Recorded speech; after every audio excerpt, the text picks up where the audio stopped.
Estamos começando agora mais uma edição do programa O Centro Espírita Friburguense no Ar.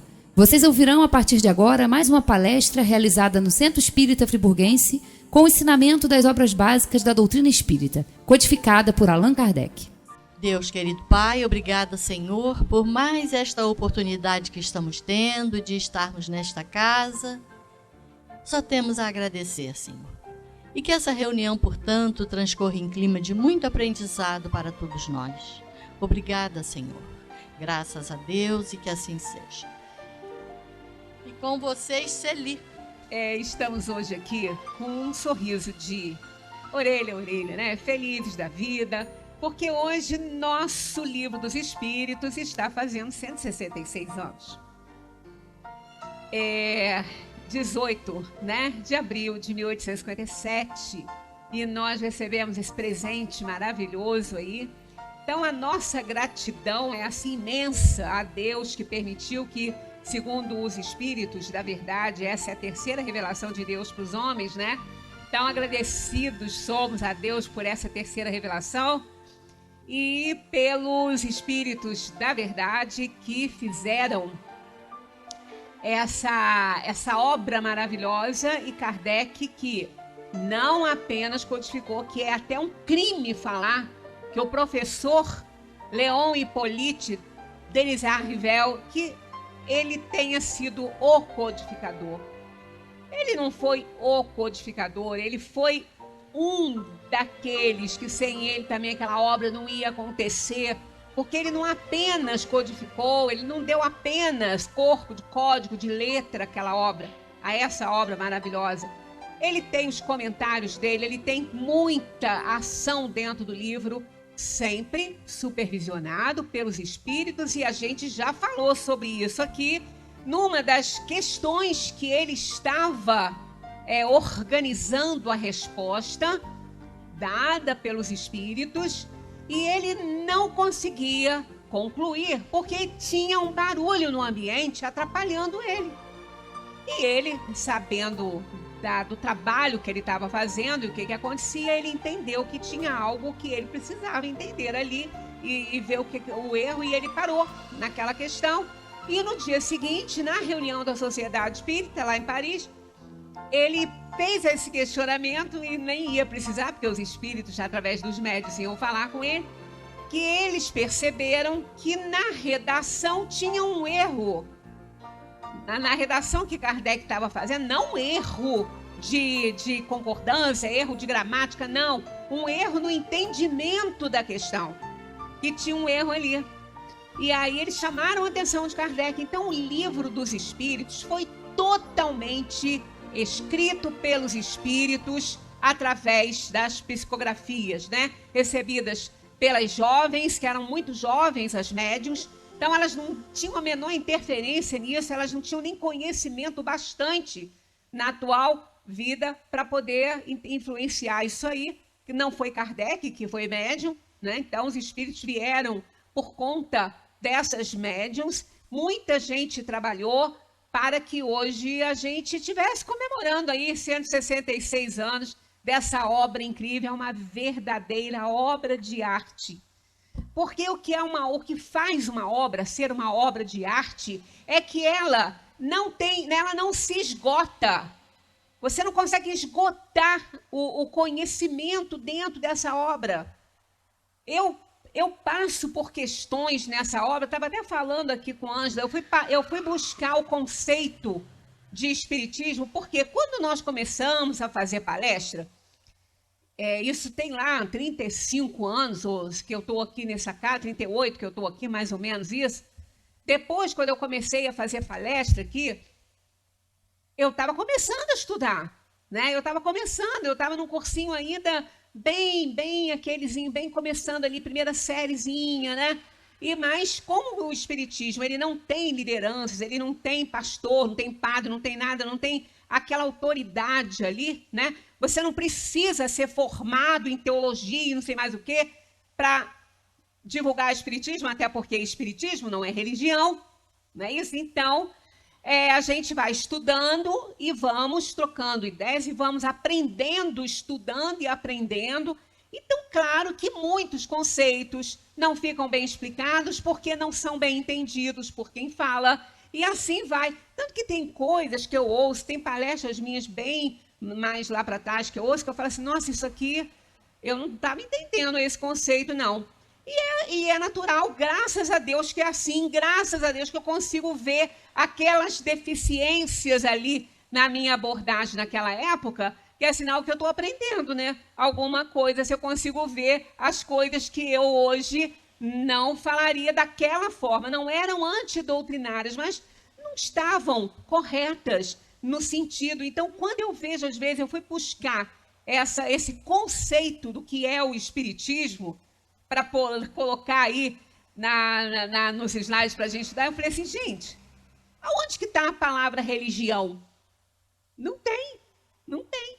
Né? Embora a gente saiba que ele não é uma religião, a gente já sabe disso, mas apesar da gente saber que ele não é uma religião, a gente continua repetindo, às vezes, algumas coisas que os grandes palestrantes falam e todos falam, e parece que isso vai virando uma verdade, não é? Aquilo que é sempre muito falado por quem entende as coisas acaba virando verdade, mas quando você vai estudar e vai procurar, você não acha aquilo ali daquela forma que está sendo dita. Né? Então, a gente sempre fala, o espiritismo só existe nos seus 3 aspectos, né? No tríplice aspecto, filosófico, científico e religioso. Eu mesma sempre falei isso, sempre ouvi isso dos grandes oradores internacionais que levam a doutrina espírita por todo o mundo, né? E eu, né, lambarizinho, perto de tubarões dentro da doutrina, não dá para discordar. Mas aí quando você começa a estudar, quando você começa a observar, é por isso que a gente indica estudo constante, estudo diário, como os médicos devem fazer, como os grandes profissionais que se formaram numa academia devem fazer, que aquele médico que pega o seu diploma e nunca mais ele estuda, ele vai ficar, né? Porque a ciência não tem verdade, né? A verdade é aquela que se apresenta naquele momento, que pode cair quando tiver argumentos que é roubada. Então, né? Quer dizer, a doutrina espírita é uma obra inesgotável, que você lê hoje e entende amanhã, se você estudar mais um pouco, você vai ver que você não alcançou ainda aquele entendimento ali. Então, é assim mesmo, é assim. Nós não vamos receber anel de formatura nem diploma de doutrina espírita, da doutrina espírita. Ninguém aqui consegue isso, né? E a gente vê, olha, eu leio isso há 38 anos. E quando eu deparei com esse conceito aí, eu falei, gente, mas por que a gente fala que tem 3 aspectos? Caiu uma ficha para mim que não tinha caído ainda. E é dessa forma que tem que ser mesmo. A gente vai e vai estudando. Então, a doutrina foi um presente muito grande desses espíritos amorosos, um trabalho incansável desse professor, né, que teve que parar em suas atividades, tinha dificuldades financeiras, ainda bem que a Amélie Boudin, ela tinha dinheiro para poder aguentar um pouco a situação deles, porque ele se dedicou inteiramente a isso, né? E ele, em 1957, ele lançou a primeira edição de O Livro dos Espíritos. Vem com essa capinha aí, linda, ó. Linda, né? Aqui, ó. Muito bonitinha a capinha. Eu até uma época mandei reproduzir numa gráfica essa capa e presenteei lá o pessoal do Amparo, que também estava fazendo aniversário, acho que não sei quantos anos que eu ofereci essa capa lá para eles, que é muito bonitinha, né? Essa capa aqui original de O Livro foi 150, né? Nos 150 anos, pois é. Então, linda, linda, é realmente uma obra incrível essa aí. Mas vocês podem estar pensando assim, não está dando para vocês lerem, por isso que vocês não estão pensando o que eu estou vendo aqui, 1860. 1860. Mas não foi em 1857? Foi 18 de abril de 1857, a primeira edição. Gente, o trabalho de Kardec foi, assim, maravilhoso. Nessa primeira edição, não tinha a parte 2 das causas espirituais ou dos espíritos, não tinha essa parte 2. Era doutrina espírita, parte 1, doutrina espírita, parte 2, das esperanças e consolações, parte 2, leis morais, e parte 3, das esperanças e consolações. Então, não tinha aquele título, né? Mundo dos espíritos, mundo espírita ou dos espíritos. Estava dentro da primeira parte, doutrina espírita. Mas muita coisa ali ainda não podia ser dita. Imagina, Kardec trouxe essa obra, esse conhecimento numa época em meio ao positivismo. Muito difícil para entrar com uma obra dessa aí, falando de espíritos para positivistas.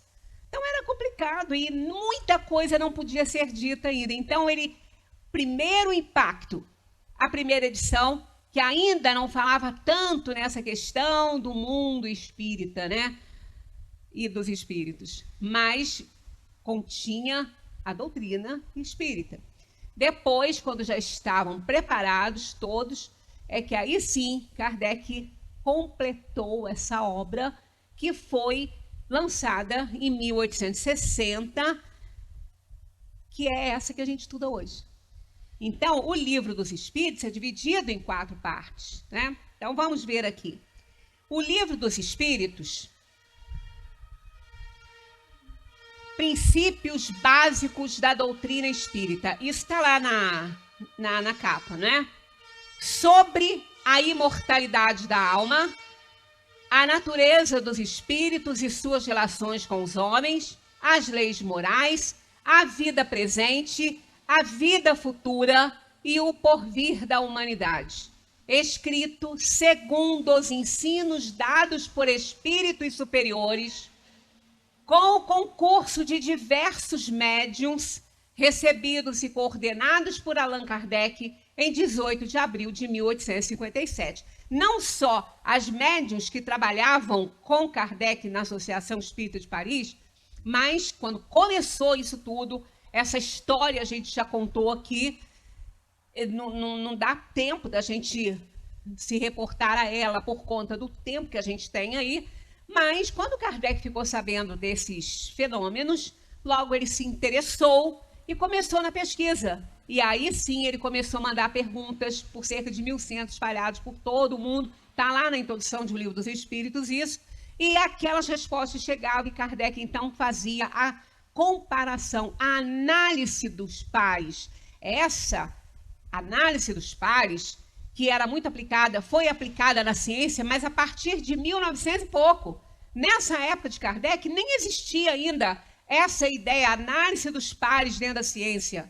Não se fazia isso ainda, que é, quando tem uma descoberta, o cientista tem que publicar numa revista de circulação internacional, explicando tudo sobre aquela descoberta, para que qualquer cientista possa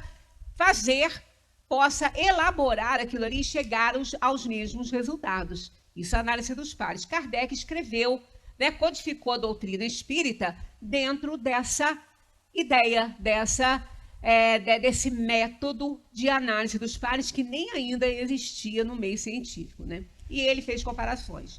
Então, trata disso aí, da imortalidade da alma, da natureza dos espíritos e suas relações com os homens, as leis morais, a vida presente, a vida futura e o porvir da humanidade. Imagina falar isso numa época positivista, né?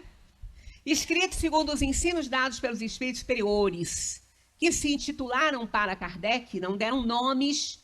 Quando ele perguntava quem é que estava falando, ele dizia o Espírito da Verdade. Mas depois eles se apresentaram todos e nós vamos acompanhar aqui os prolegômenos, que é maravilhoso isso. Eu não sei se vocês já tiveram curiosidade de ler isso, porque normalmente a gente não tem muito hábito de ler prefácio de livro, né? E é o mais importante, é a apresentação do livro, né? Quando a gente pega um livro para ler, a gente quase nunca lê o prefácio ou a introdução, a gente vai direto na história, mas tem que fazer esse caminho porque ele é importante. Então, é maravilhoso isso. Eu coloquei aqui para a gente só uma parte, claro, e depois vocês em casa peguem o livro dos Espíritos e leem esses prolegômenos, que é maravilhoso aquilo ali, né? Nós vamos alcançar isso. O livro dos Espíritos deu uma guinada em todos os conceitos que até então prevaleciam no que se referia à realidade do mundo dos espíritos e principalmente sobre a pré-existência e persistência da alma, consolidando à luz da razão as ideias já conhecidas sobre reencarnação, representando poderosa barreira em impedir a marcha do materialismo desintegrador. Porque não foi Kardec que descobriu reencarnação.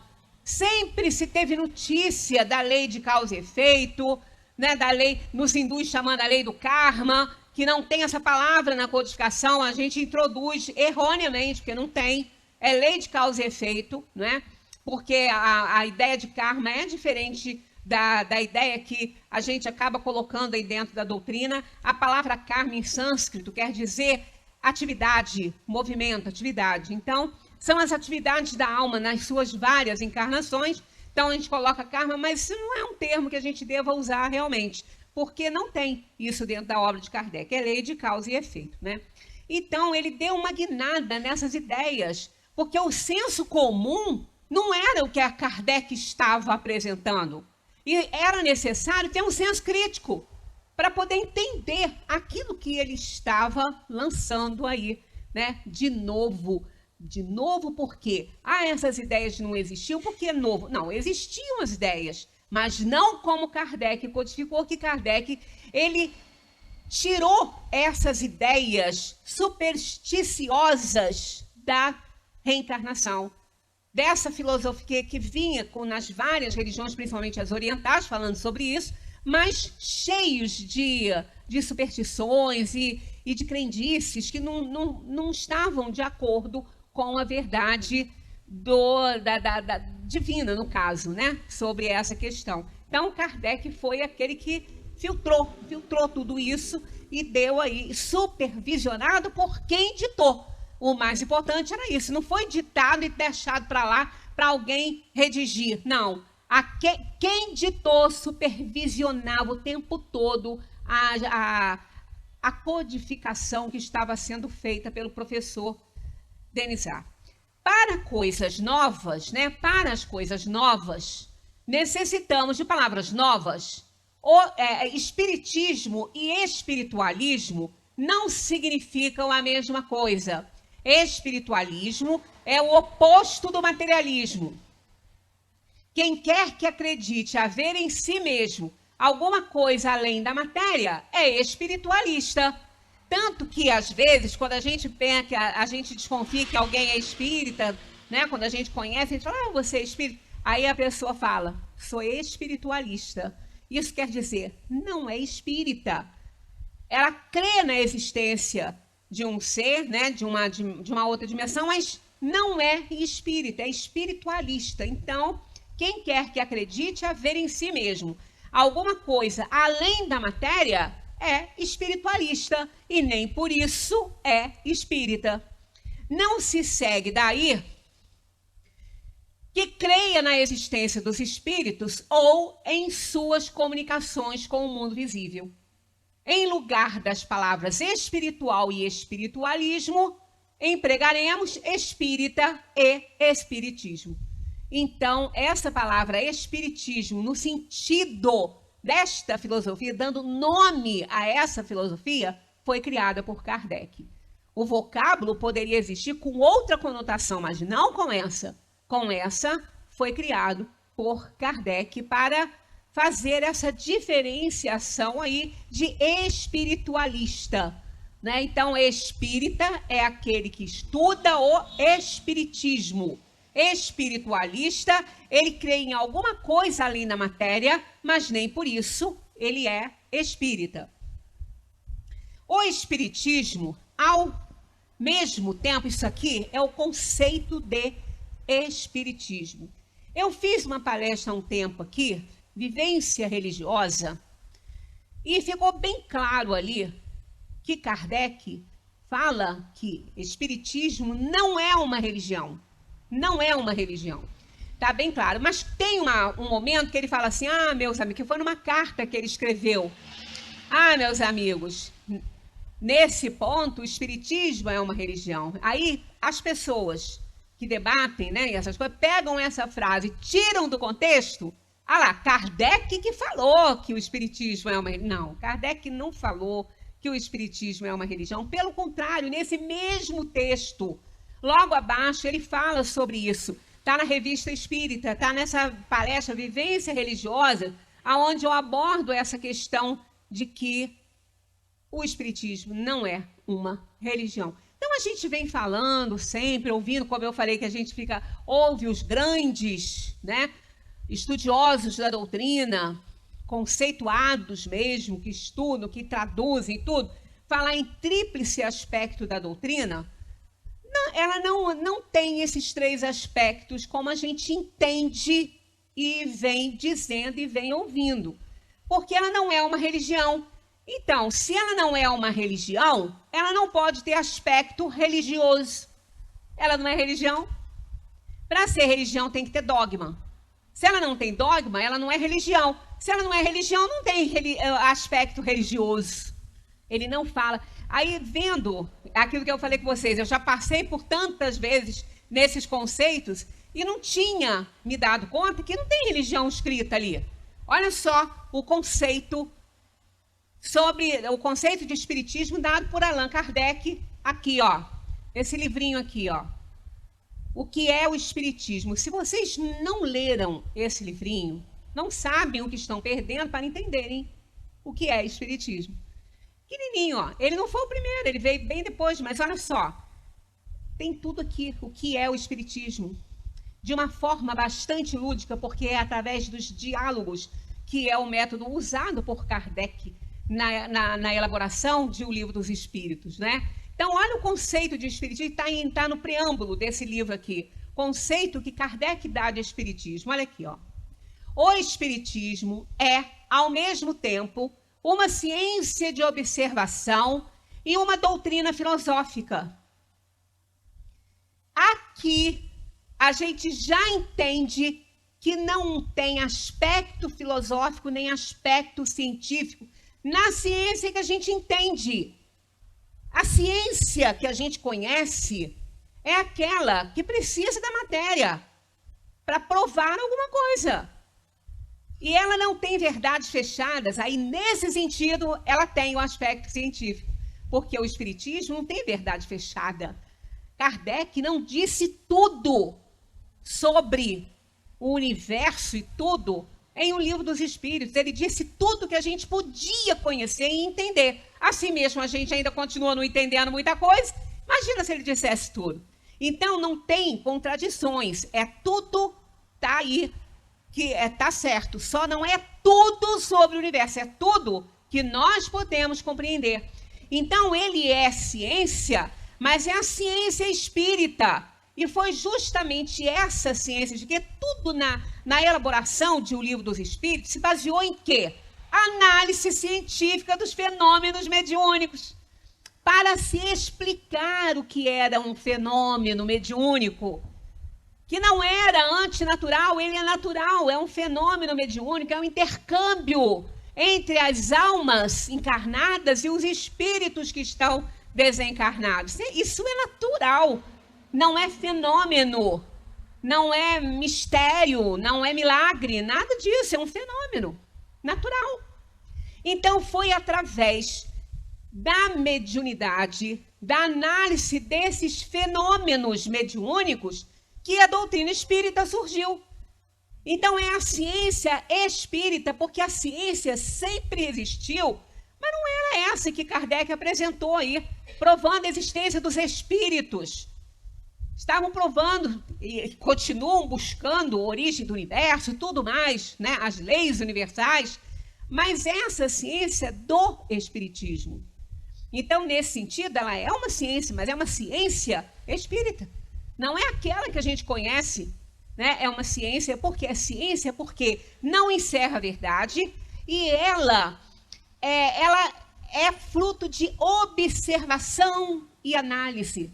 Isso que é ciência. É assim. Tudo na ciência, tudo que se descobre, um cientista descobre algo porque ele analisou, porque ele observou. Né? Quando Newton viu cair a maçãzinha lá, ele quis saber, observou, que ele quis saber que negócio era aquele, que ninguém esbarrou nela. Aí ele foi analisar, ele foi pesquisar. Cientista é isso. Né? Então, nesse sentido, o espiritismo é uma ciência, porque quis analisar. Kardec era um cientista. Ele quis analisar o que estava acontecendo com as mesas girantes, com os barulhos, com aquela inteligência se manifestando, respondendo perguntas. Então, é uma ciência nesse sentido. Agora, é uma ciência de observação e uma doutrina filosófica que tem consequências morais. Não está falando religiosa, tá vendo? Então, olha só. O espiritismo é, ao mesmo tempo, uma ciência de observação e uma doutrina filosófica.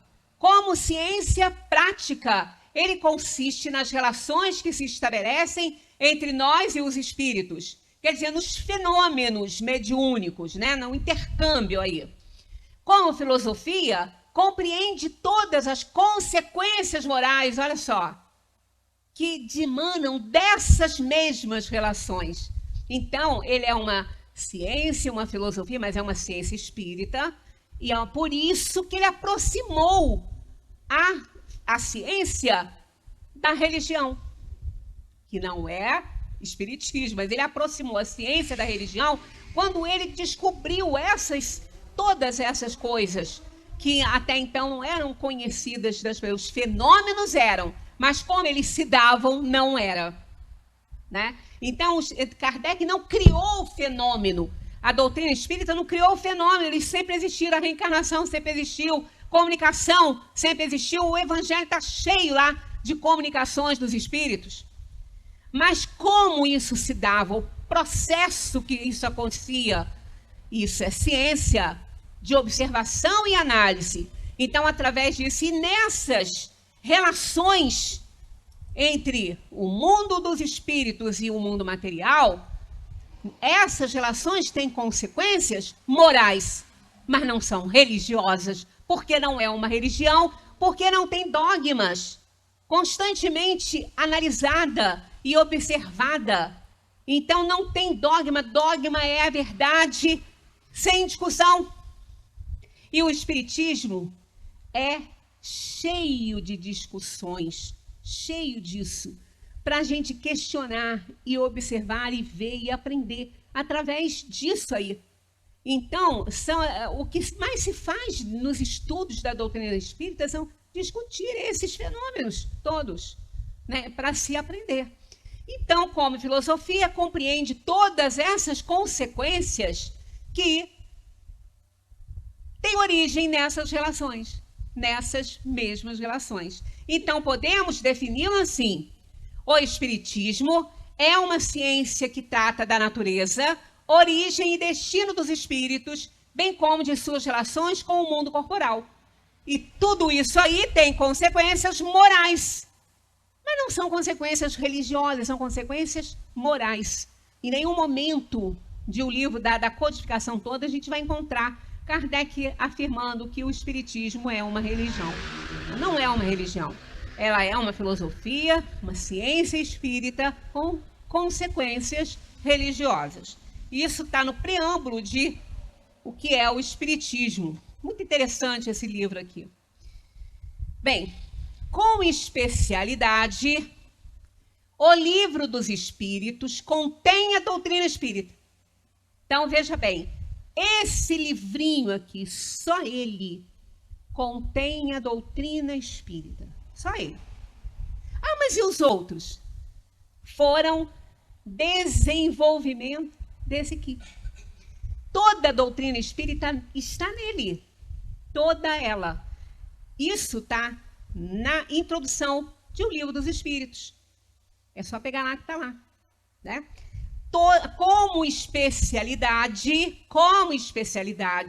o Livro dos Espíritos contém a doutrina espírita. Está lá, contém. Então, nada tem aqui, nesses 4, que não esteja aqui. sendo que aqui está resumidinho e aqui está mais explanado, mais desenvolvido.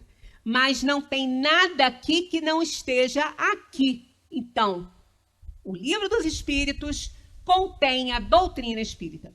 Como generalidade, prende-se à doutrina espiritualista. Por quê? Porque lida com os espíritos, estuda os fenômenos espíritas, então, como especialidade, prende-se à doutrina espiritualista, uma de cujas fases apresenta, porque trata do mundo dos espíritos. Essa a razão porque traz no cabeçalho do seu título as palavras filosofia espiritualista. É o que vocês podem observar no livro de vocês. Esse aqui não traz aqui na capa do livro, né? Mas aqui dentro, ó, aqui, o Livro dos Espíritos, filosofia espiritualista, porque trata dos espíritos, né? Então, é a causa de estar escrito isso aqui. Vamos acelerar aí para a gente conseguir chegar lá. A doutrina dos espíritos se dirige à razão pela inteligência, ao coração pelo sentimento. Seu objetivo não é fascinar para dominar, é esclarecer para redimir. Nutre e fortalece a mente, não alucina nem incendeia a imaginação. Em O Livro dos Espíritos encontramos 1019 perguntas. Então, ninguém fica... A gente fala assim, gente, é fascinante o espiritismo. Isso não quer dizer, é apenas uma forma de expressão de acharmos belíssima essa obra e que responde, não vamos dizer todas, mas a grande maioria dos nossos questionamentos. Então, ninguém fica fascinado, enlouquecido, ficou maluco porque estudou doutrina espírita. Porque isso não existe. Se o sujeito ficou doido, ele ficou por outras razões, mas não por ter estudado a doutrina espírita.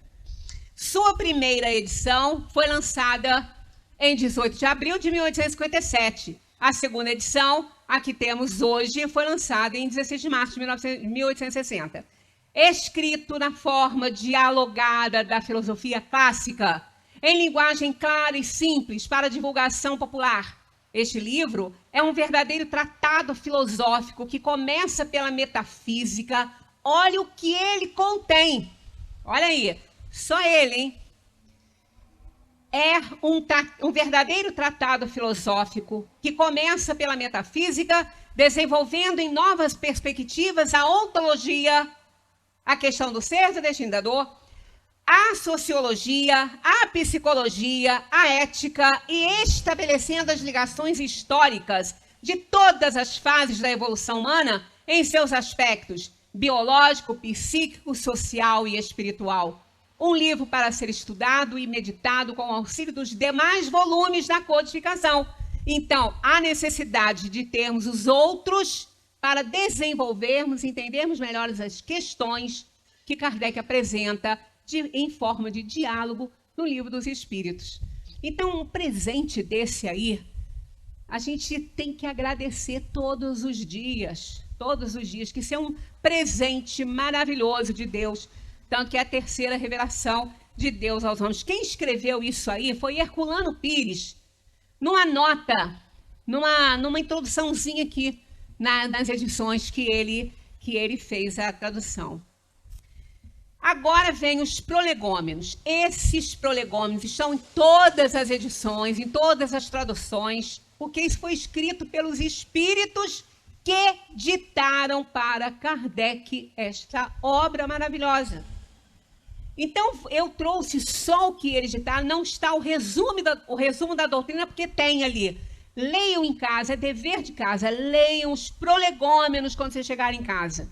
Porque é muito bacana. Tem a vinha, tem um desenhozinho da vinha que não saiu aqui na hora que eu copiei, não saiu, ali que representa a seiva, o fruto, a folha. Então, é maravilhoso e eles explicam isso nos prolegômenos. Vamos ler esses prolegômenos. Olha só, essa parte só, tá? Fenômenos alheios às leis da ciência humana se dão por toda parte, revelando na causa que os produz a ação de uma vontade livre e inteligente. Foi o que chamou a atenção de Kardec, né? A razão diz que um efeito inteligente há de ter como causa uma força inteligente, e os fatos hão provado que essa força é capaz de entrar em comunicação com os homens por meio de sinais materiais. Interrogada acerca da sua natureza, essa força declarou pertencer ao mundo dos seres espirituais que se despojaram do invólucro corporal do homem. Assim é que foi revelada a doutrina dos espíritos. Foi quando Kardec começou a analisar os fenômenos. As comunicações entre o mundo espírita e o mundo corpóreo estão na ordem natural das coisas. Olha aqui. As comunicações estão na ordem natural das coisas e não constituem fato sobrenatural. Tanto que de tais comunicações se acham vestígios entre todos os povos e em todas as épocas. Hoje se generalizaram e tornaram patentes a todos. Os espíritos anunciam que chegaram os tempos marcados pela providência para uma manifestação universal. E que, sendo eles os ministros de Deus, e os agentes de sua vontade, têm por missão instruir e esclarecer os homens, abrindo uma nova era para a regeneração da humanidade. Os espíritos que ditaram para esses prolegômenos, né? É lindo esse texto deles, e isso a gente passa batido, nem lê. Este livro é o repositório de seus ensinos. De quem? Dos espíritos superiores que vieram fazer. Foi escrito por ordem e mediante ditado de espíritos superiores para estabelecer os fundamentos de uma filosofia racional, isenta dos preconceitos do espírito de sistema. Nada contém que não seja expressão do pensamento deles e que não tenha sido por eles examinado, olha, e que não tenha sido por eles examinado. Só a ordem e a distribuição metódica das matérias, olha o trabalho de Kardec aí, ó. Só a ordem e a distribuição metódica das matérias, assim como as notas e as formas de algumas partes da redação, constituem obra daquele que recebeu a missão de os publicar. Gente, isso é muito importante. Kardec foi escolhido para isso. Então, olha, aí o trabalho dele, ele não foi só um codificador. Há um método, uma ordem. Começa do número 1, vai lá para 1019, inicia com o que é Deus. E termina lá na última questão de O Livro dos Espíritos, que eu vou até ler a questão, porque vale a pena, a pergunta que Kardec fez. Termina com essa questão aqui, ó.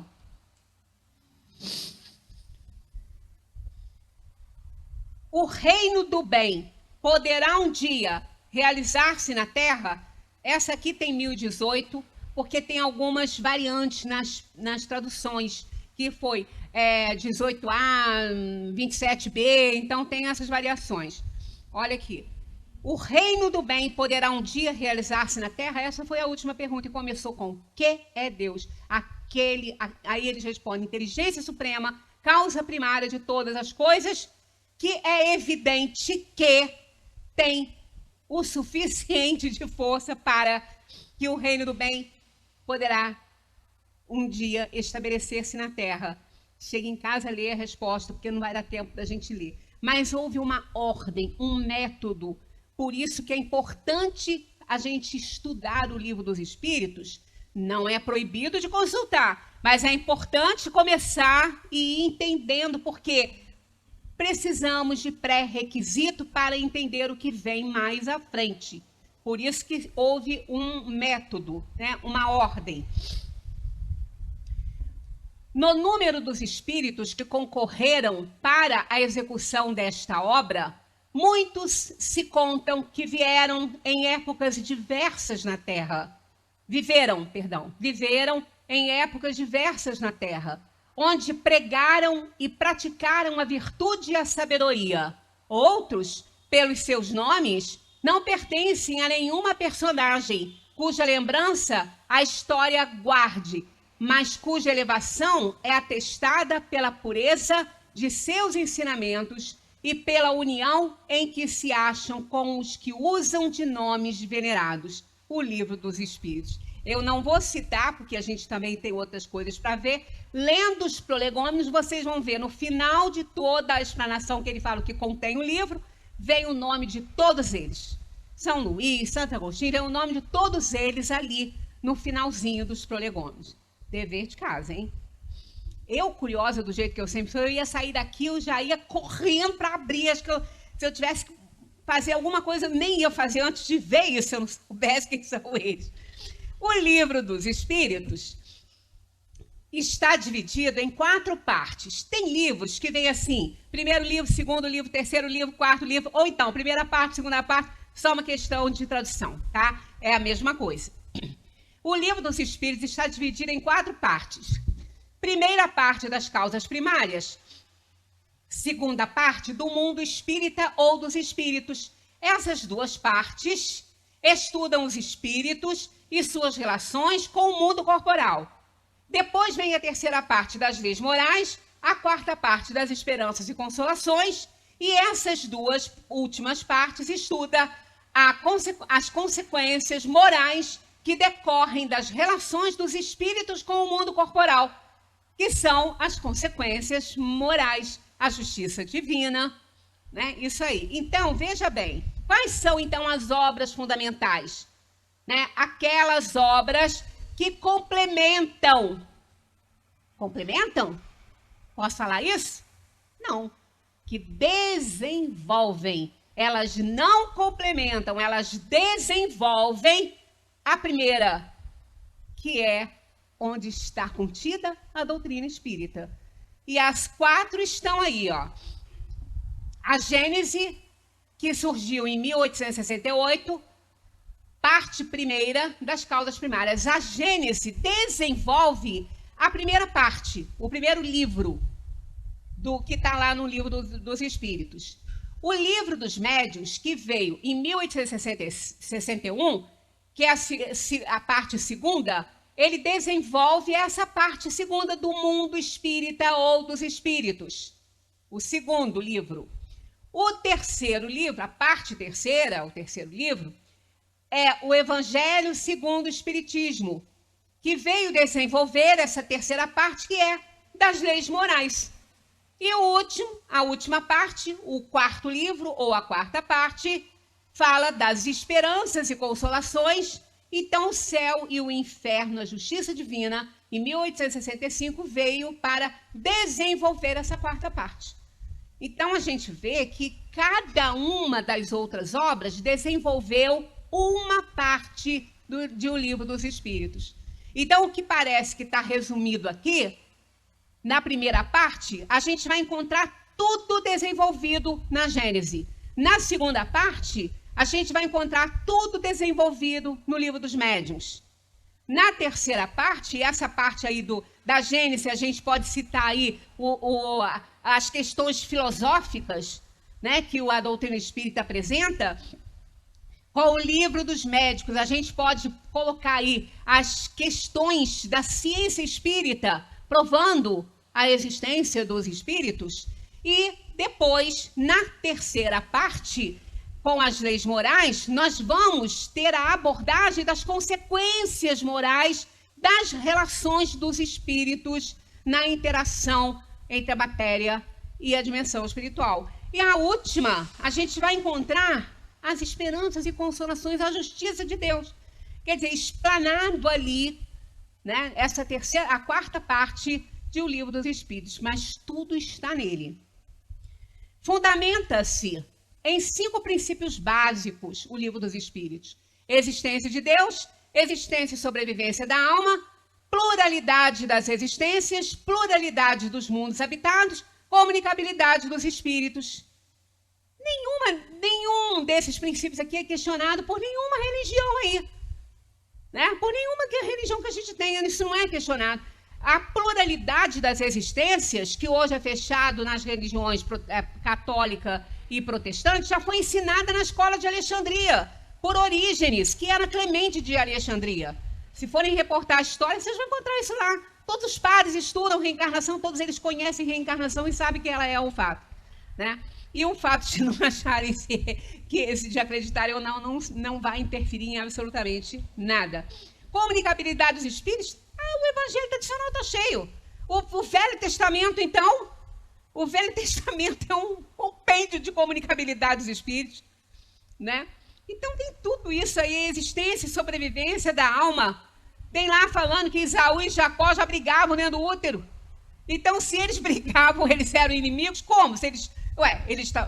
Então tinha que existir antes, né? Então, olha, é só ter olhos de ver que a gente encontra essas coisas todas. O Espiritismo, então, explica de forma lógica a razão do sofrimento, do nosso destino, do nosso atraso, do nosso ser, a vida e a morte, o que é a inteligência, o que é o instinto, o porquê das coisas, né? Olha só, quanto conteúdo tem dentro desse livrinho. Como ciência de observação, ele explica o que é o espírito, o que é o corpo, a formação dos mundos e sua diversidade, seres orgânicos e inorgânicos, o materialismo, os reinos da natureza, os fenômenos, as reencarnações. Mostra que através da reencarnação melhoramos o nosso caráter. Não adquirimos, porque a gente já nasce com ele. Caráter é característica, a gente já traz. Fulano fez isso. Fulano não tem caráter, fulano tem, só que ele é um mau caráter. Ele tem caráter, só que não está valendo para nada, né? Então, ele melhora, ele não adquire, ele melhora o nosso caráter, a reencarnação melhora, desenvolve hábitos de dignidade, de ordem e de previdência, porque a gente vai errando e vai aprendendo com os próprios erros. Quem não aprende pelo amor, aprende pela dor, e ninguém quer ficar sofrendo, então vai aprender. Desenvolvemos a nossa consciência, onde está escrita a lei de Deus. Quanto mais a gente reencarna e aproveita e aprende, mais a gente consegue ler o que é o amor, o que é fazer o bem, que é o único objetivo da vida. Então, quanto mais a gente se desenvolve, mais a gente aprende. O amor é um sentimento por excelência, instinto elevado à altura do progresso feito. Quanto mais a gente progride, mais a gente ama, mais a gente é capaz de amar. E isso a gente vai aprendendo com as reencarnações.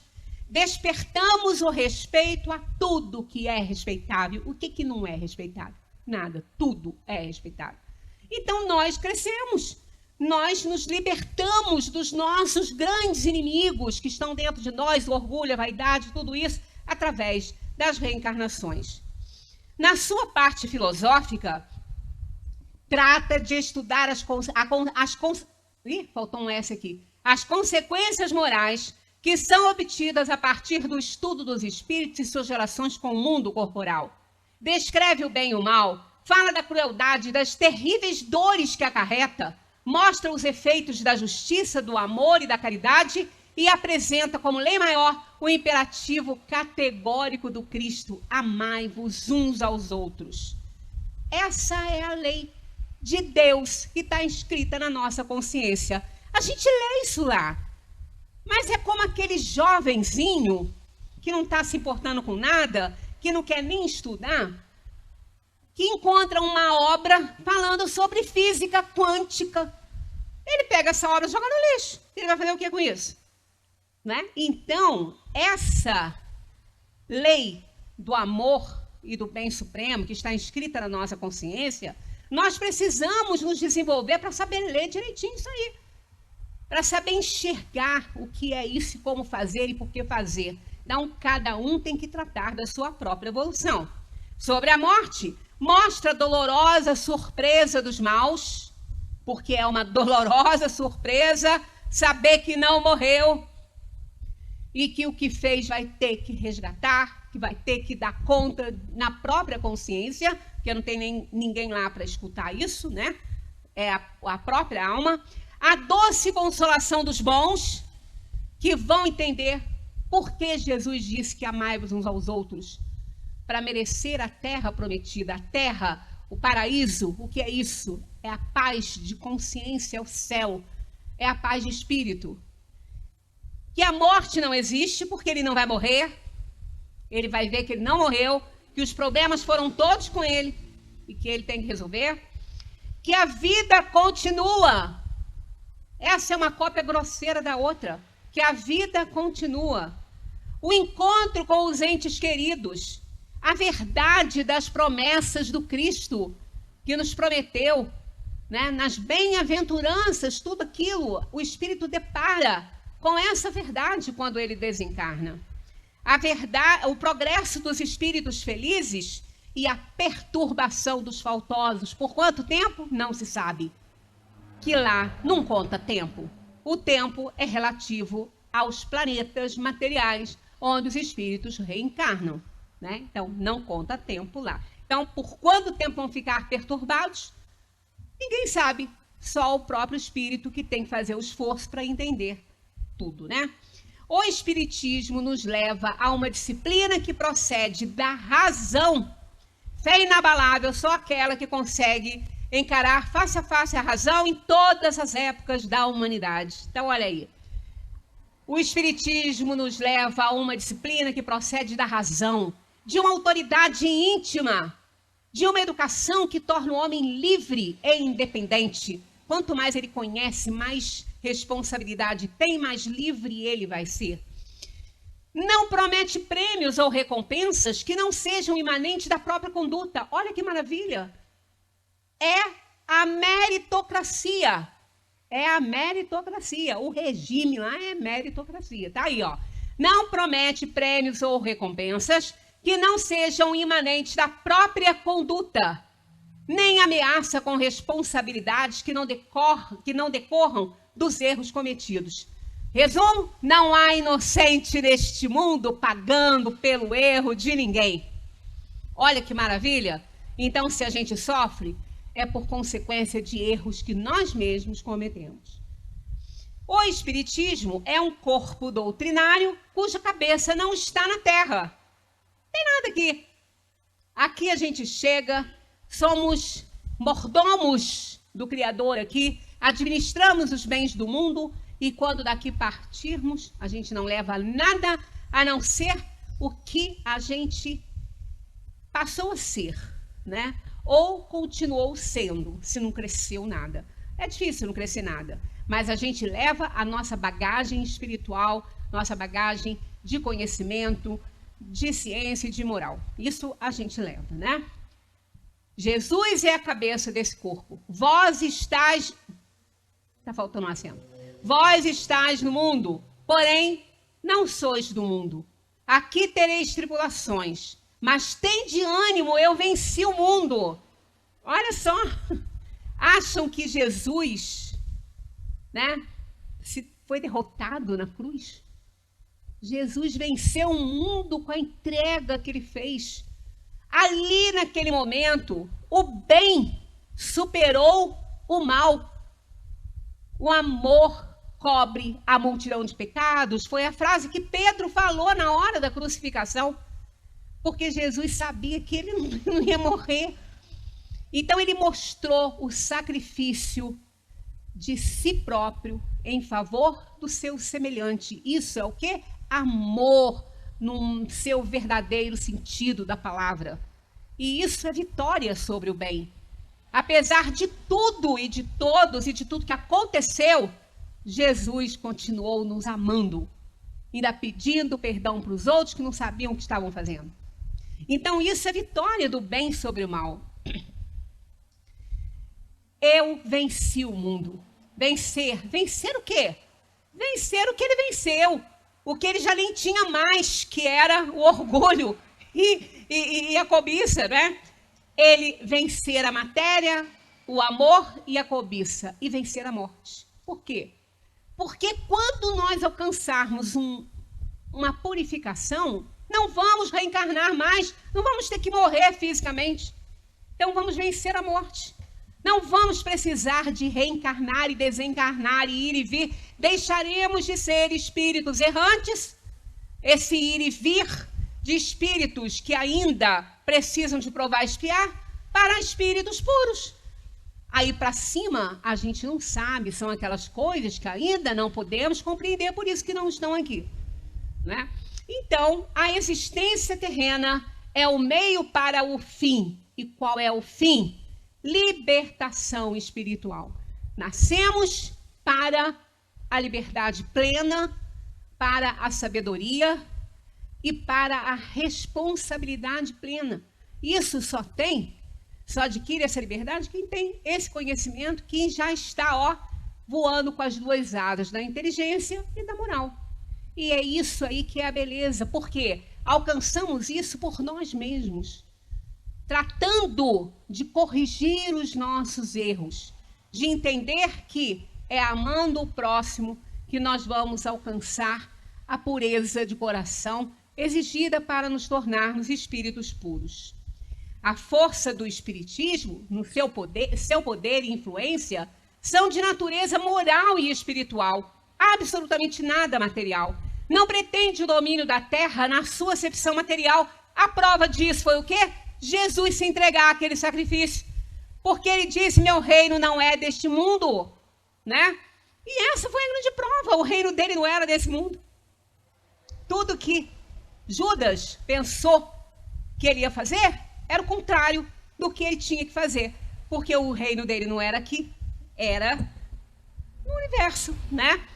Sua atividade se verifica na consciência individual de cada espírita, na consciência individual de cada espírita, onde se refere à soberana e perfeita justiça divina. Seu templo é o universo, seu altar, o coração humano, sua lei, o amor ao próximo, seu objetivo, a liberdade do homem por meio de sua espiritualização. É para isso que a gente está aqui, né? Exatamente para isso. E somos muito gratos a esses espíritos. Hoje, o Livro dos Espíritos aniversaria e foi instituído pelo presidente Jair Bolsonaro, que sancionou a Lei 14.354 de 2022, que foi um projeto do deputado Girão, parece, que instituiu o dia 18 de abril como Dia Nacional do Espiritismo. Segundo dados do Instituto Brasileiro de Geografia e Estatística, o IBGE, o Brasil tem cerca de 4 milhões de pessoas que se declaram espíritas, além de 40 milhões de simpatizantes. E querem uma observação legal? Um católico pode ser espírita? Um protestante pode ser espírita? Por quê? Porque espiritismo não é religião. Você pode ter a sua religião, seguir lá os preceitos da sua religião, mas se simpatizar com a filosofia e com a ciência espírita de consequências morais, que com certeza não vão bater com o que aprende na religião deles. Então, espiritismo não é religião. Então, aquele que é católico, a gente fala assim, você tem religião, mas você frequenta o centro? E daí? Ele tem a religião, o espiritismo é religião.